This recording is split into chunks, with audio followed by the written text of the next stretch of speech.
Hello friends, welcome to our channel study and success. Video शुरू करने से पहले एक बात हम आपको बता दें कि चैनल से बहुत कम समय में इतने लोग जुड़ जाएंगे, मुझे विश्वास बिल्कुल नहीं था। इसके लिए थैंक यू। जो लोग मैथ या रीजनिंग में कमज़ोर हैं और वो चाहते हैं कि हम भी SSC, CGL, CHSL, MTS, bank, railway, NTPC, group D इत्यादि परीक्षाओं की तैयारी करें, तो वो इस चैनल के साथ सब्सक्राइब कर जुड़ सकते हैं। हम डेली उनके लिए टाइम निकाल करके वीडियो बना रहे हैं। आज हम मैथ्स के एक important chapter problems of age के सवालों को लेकर के आए हैं और इससे एक या दो क्वेश्चंस किसी भी प्रतियोगी परीक्षाओं में पूछ लिए जाते हैं। आइए ऐसे प्रश्नों को ट्रिक्स की मदद से समझते हैं। देखिए, पहला प्रश्न है कि चंद्रिका और गोमती की वर्तमान आयु का अनुपात 4:5 है। 4 साल बाद उनकी आयु का योग 80 वर्ष होगा, तो उनकी आयु का अनुपात 4 साल बाद क्या होगा। पहले इसको बेसिक से बनाते हैं, उसके बाद ट्रिक को समझेंगे। तो बेसिक क्या होगा, देखिए, चंद्रिका और गोमती की वर्तमान आयु का अनुपात दिया हुआ है 4:5। तो हम मानते हैं कि चंद्रिका का आयु x है, अनुपात में चंद्रिका का कितना है 4x हो जाएगा और गोमती का 5x हो जाएगा। ये बेसिक से पहले बनाते हैं, ठीक है। तो 4 साल बाद उनकी आयु का योग, तो 4 साल बाद इसका आयु कितना हो जाएगा 4x + 4 और 4 साल बाद इसका आयु कितना हो जाएगा 5x + 4। तो बोल रहा है 4 साल बाद उनकी आयु का योग का मतलब जोड़ दीजिए 80 साल होगा, ठीक है। तो उनकी आयु का अनुपात 4 साल बाद क्या होगा, तो देखिए इसको बनाइए। तो 4 और 5 कितना हो जाएगा 9x और 4 और 4 8, अब बराबर हो जाएगा 80। अब देखिए 9x बराबर हो जाएगा 8, इधर जाएगा तो हो जाएगा 72 और 9 से काट दीजिए तो 8 बार में, तो कितना हो जाएगा x बराबर 8। यानी चंद्रिका का आयु 4x है, तो यहाँ x का मान 8 रखेंगे तो 8 चौक कितना हो जाएगा 32 और यहाँ पर गोमती का 5x मान है तो 8 बचे कितना हो जाएगा 40। अब बोल रहा है कि उनकी आयु का अनुपात 4 साल बाद, तो 4 साल बाद ये कितना हो जाएगा 36 साल और 4 साल बाद ये हो जाएगा 44 साल। इसका अनुपात पूछ रहा है, तो अनुपात निकालिए और काट दीजिए इसको। 4 से कटेगा 9 बार में और 4 से 11 बार में, यानी चंद्रिका और गोमती का 4 साल बाद जो अनुपात होगा वो होगा 9:11, यानी ऑप्शन ए हो जाएगा, ठीक है। अब इसको ट्रिक से समझते हैं कि जल्दी जो है हम कैसे ट्रिक की मदद से बना लेंगे। तो देखिए, चंद्रिका और गोमती की वर्तमान आयु का अनुपात दिया हुआ है, ठीक है।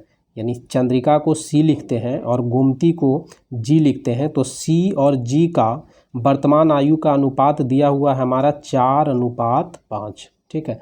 अब 4 साल बाद उनकी आयु का योग हो जाएगा 80 साल। तो ये 4 साल बाद जो है चंद्रिका और गोमती, ठीक है, 80 साल के हो जाएंगे।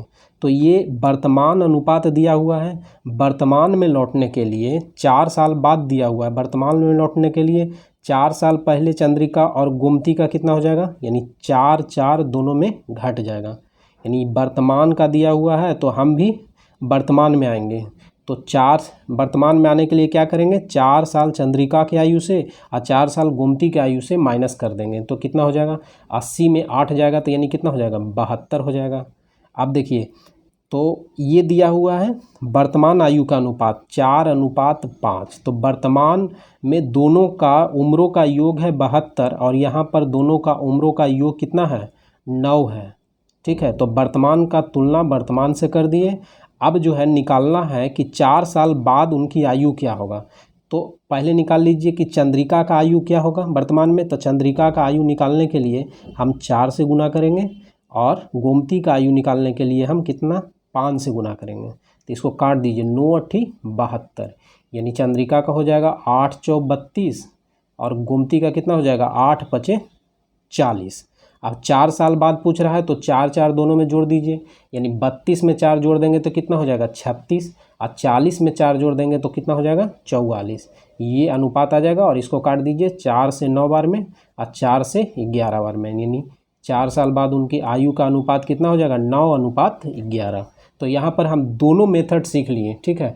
अगर ट्रिक में हम ज़्यादा प्रैक्टिस कर लें तो मात्र 15-20 सेकंड में हम इस प्रश्न का जवाब दे सकते हैं, ठीक है। अगला प्रश्न देखिए। अगला प्रश्न है कि प्रकाश और उसकी बेटी की वर्तमान आयु का अनुपात दिया हुआ है। तो प्रकाश को P से इंडिकेट करें और उसकी बेटी को अगर D से इंडिकेट करें तो वर्तमान उम्र का अनुपात दिया हुआ है 3:1। अब 5 साल बाद उनकी आयु का अनुपात कितना हो जाएगा? 7:3। तो प्रकाश की बेटी का वर्तमान आयु पूछ रहा है। तो यहाँ देखिए इस तरीके का प्रश्नों को बनाने के लिए क्या करेंगे, पहले इसके अंतर को बराबर करेंगे। यानी यहाँ पर देखिए 3 में 1 जाएगा तो 2 और 7 में 3 जाएगा तो 4। अंतर बराबर नहीं है तो पहले हम ये अंतर बराबर करते हैं 7 और 3। तो अंतर बराबर करने के लिए क्या करेंगे, इन दोनों के अंतर से ऊपर वाला अनुपात को गुना करेंगे। यानी 7 3 का अंतर 4 है तो इन दोनों को 4 से गुना कर देंगे, और इन दोनों का अंतर 2 है तो नीचे का अनुपात को गुना कर देंगे। ठीक है, अब देखिए 3 दूनी 6 में 4 जाएगा तो 2 हो जाएगा, और 7 दूनी 14 में 12 जाएगा तो 2 हो जाएगा। अब देखिए अंतर बराबर है तो यहाँ पर क्या करेंगे, ये 5 साल को लिखेंगे। ठीक है, और 5 साल बाद का जो है अंतर जो है यहाँ पर नीचे में 2 लिख देंगे। तो प्रकाश की बेटी का वर्तमान आयु क्या हो जाएगा, तो बेटी का वर्तमान आयु कितना हो जाएगा, 4 साल हो जाएगा। 4 से गुना कर देंगे तो 2 दूनी कितना हो जाएगा 4, और 5 दूनी कितना हो जाएगा 10। यानी प्रकाश की बेटी का जो वर्तमान उम्र है वो हमारा 10 साल हो जाएगा। ठीक है, अगला प्रश्न देखिए। अगला प्रश्न है, सुप्रिया आज अपनी माता से 25 बरस छोटी है। 10 वर्ष पूर्व सुप्रिया अपनी माँ की उम्र के 1/6 भाग के बराबर थी, तो सुप्रिया की माता की अभी उम्र क्या है। ठीक है, तो यहाँ पर देखिए क्या बोल रहा है, 10 बरस पूर्व, यानी 10 बरस पूर्व जो है सुप्रिया अपनी माँ की उम्र का, तो माँ के उम्र का यहाँ पर 6 अगर माँ का उम्र है तो सुप्रिया का कितना है, 1 है, बराबर है। तो सुप्रिया की माता की अभी उम्र क्या है। ठीक है, तो यहाँ पर जो प्रश्न बोल रहा है कि सुप्रिया आज अपनी माता से 25 बरस छोटी होगी, तो 25 बरस छोटी होगी, यहाँ 10 साल पहले का अनुपात दिया हुआ है, तो आज भी 25 साल छोटी होगी और 10 साल पहले भी 25 साल छोटी होगी। ठीक है, तो यहाँ 25 साल छोटी है और यहाँ पर कितना छोटी है अनुपात में, 5 साल। ठीक है, तो सुप्रिया की माता की अभी उम्र क्या है, तो सुप्रिया की माता की उम्र क्या है, 6 साल है।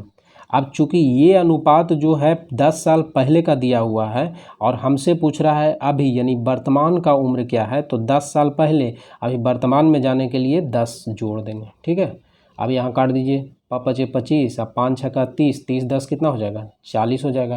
यानी अभी जो है सुप्रिया की माँ का उम्र कितना हो जाएगा, 40 साल। ठीक है, अगला प्रश्न देखिए।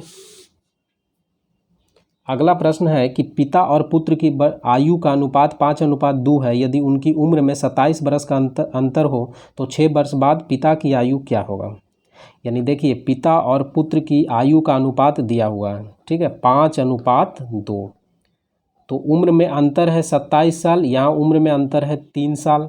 पूछ रहा है क्या, 6 वर्ष बाद पिता की आयु, तो पिता की आयु कितना है, 5 है। 6 वर्ष बाद पूछ रहा है यानी 6 जोड़ देंगे, यानी 3 से काट दीजिए, 3 9 27, 9 5 45, 45 छो कितना हो जाएगा, 51 साल। यानी ऑप्शन सी हो जाएगा इसका। अगला प्रश्न देखिए। अगला प्रश्न है, सुनील और शादाब की वर्तमान आयु का अनुपात 2:3 है। 3 वर्ष बाद यह अनुपात 3:4 होगा, तो सुनील की वर्तमान आयु क्या होगा। यानी देखिए सुनील और शादाब इन दोनों का आयु का अनुपात दिया हुआ है 2:3। 3 वर्ष बाद जो है अनुपात हो जाएगा 3:4। तो ऐसे प्रश्नों को बनाने के लिए क्या करते हैं हम लोग, अंतर को बराबर करते हैं। यानी नीचे का अनुपात का जो अंतर है ऊपर से गुना करेंगे और ऊपर के अंतर को नीचे से। तो यहाँ भी अंतर 1 है, यहाँ भी अंतर 1 है, यानी अंतर बराबर है, 1 का अंतर है। तो यहाँ पर 3 है और इसका अंतर क्या है, नीचे में लिखेंगे 1। अब बोल रहा है कि सुनील की वर्तमान आयु, तो सुनील की वर्तमान आयु कितना हो जाएगा, 2 हो जाएगा, यानी 3 दूनी 6 साल हो जाएगा। ऑप्शन बी इसका करेक्ट आंसर होगा। ठीक है, अगला प्रश्न देखिए। अगला प्रश्न है कि माँ अपनी बेटी की आयु से 3 गुना बड़ी है।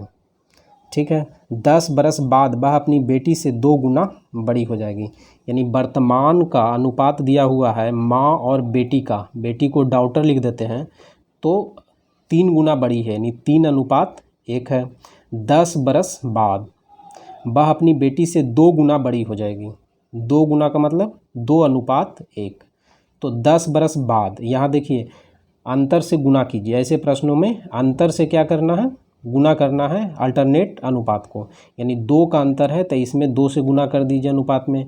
यहाँ 1 का अंतर है तो 1 से गुना कीजिए, तो 1 से गुना करने पर कोई चेंजिंग नहीं होगा। यहाँ देखिए 4 में 3 गया तो 1, 2 में 1 गया तो 1, यानी 10, और यहाँ पर कितना हो जाएगा अंतर 1। तो बेटी की आयु इस समय कितनी है, तो बेटी की आयु इस समय कितनी है 1 है, 1 से गुना कर देंगे यानी 10 साल हो जाएगा। ऑप्शन ए इसका करेक्ट हो जाएगा। अगला प्रश्न है पी और क्यू की वर्तमान आयु का अनुपात दिया हुआ है, यानी P/Q दिया हुआ है हमारा 4:5। 4 साल बाद बोल रहा है क्यू पी से 8 साल अधिक होगा। 4 साल बाद क्यू पी से 8 साल अधिक होगा, यानी 4 साल बाद भी 8 साल अधिक होगा। अगर वर्तमान का भी तुलना अगर पी और क्यू से किया जाए तब भी 8 साल ही बड़ा होगा उसका मतलब, ठीक है। जैसे हम समझते हैं कि पी और क्यू दिया हुआ है, तो अब भी जो है मान लिया जाए कि ये है 10 साल और ये है 18 साल, ठीक है, वर्तमान में, तो 8 साल बड़ा है। तो 8 साल बड़ा है तो 8 साल बाद भी कितना साल का बड़ा होगा, तो 8 साल बाद अगर निकालते हैं तो ये मान लीजिए कि 18 हो जाएगा, तो 8 साल बाद ये भी बड़ा होगा तो यानी 26 होगा। अभी भी अंतर कितना होगा 8 साल का। तो यहाँ 4 साल बाद बोले या 4 साल पहले, अंतर वही होगा, ठीक है, उम्र का अंतर बराबर ही होगा। यानी देखिए 8 साल अधिक होगा, यहाँ पर कितना अधिक होगा 1 साल का। तो P की वर्तमान आयु क्या होगा, तो P की वर्तमान आयु क्या होगा, यहाँ पर 4 से गुना कर देंगे, 8 चौक कितना हो जाएगा 32 साल। ऑप्शन बी इसका करेक्ट होगा। तो इस प्रकार से हम ऐसे प्रश्नों को ट्रिक की मदद से आसानी से सोल्व करेंगे, ठीक है। ज़्यादा टाइम नहीं लगेगा अगर आप ज़्यादा प्रैक्टिस कर लेते हैं। और अगर आपको समझ में आता है तो वीडियो को लाइक ज़रूर करें और अपने दोस्तों को शेयर करें, ठीक है। और इसका पार्ट 2 हम जल्द लाने का कोशिश करेंगे। वीडियो को लास्ट तक देखने के लिए थैंक यू।